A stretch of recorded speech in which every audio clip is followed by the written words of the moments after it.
বাংলাদেশিদেরকে বৈধ হওয়ার সুযোগ দিয়েছে সংযুক্ত আরব আমিরাত। সংযুক্ত আরব আমিরাতে 1 সেপ্টেম্বর মাস থেকে শুরু হতে যাচ্ছে 2 মাসের সাধারণ ক্ষমা।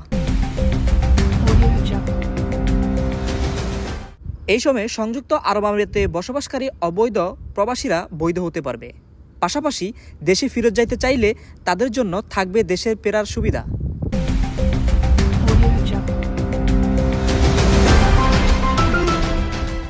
তবে এই জন্য কোনো জরিমানা প্রদান করতে হবে না।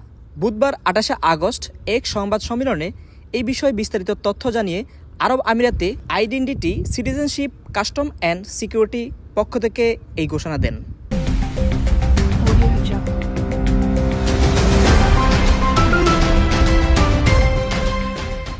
সংস্থাটির কর্মকর্তারা বলেছেন, ম্যাচ শেষ হওয়া রেসিডেন্সি বিশেষসহ থেকে শুরু করে পর্যটন সহ এই সাধারণ ক্ষমার আওতাভুক্ত থাকবেন।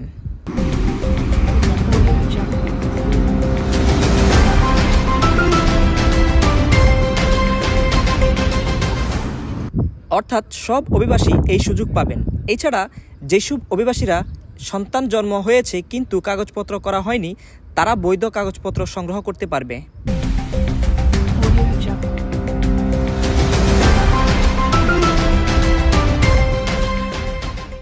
আইসিপি আরও জানিয়েছেন, যারা আমিরাতে অবৈধভাবে বসবাস করছেন তারা যদি বৈধ হতে চান অথবা নিজ দেশে ফিরে যেতে চান, তাদের জন্য এটি সবচেয়ে বড় সুযোগ।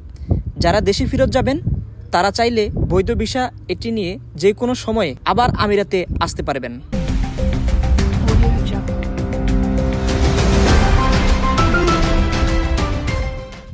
আমিরাতে ইতিপূর্বে 6 বছর আগে সাধারণ ক্ষমার ঘোষণা করা হয়েছিল। 2008 সালে 1 আগস্ট থেকে শুরু করে 31 আগস্ট পর্যন্ত ছিল এই ক্ষমার মেয়াদ। পরে এর মেয়াদ আরও 2 মাস বাড়ানো হয়। প্রসঙ্গত 2007 সাল থেকে শুরু করে 2024 সালের মধ্যে এই নিয়ে চতুর্থবারের মতো প্রবাসীদেরকে এমন সুযোগ দিচ্ছে সংযুক্ত আরব আমিরাত।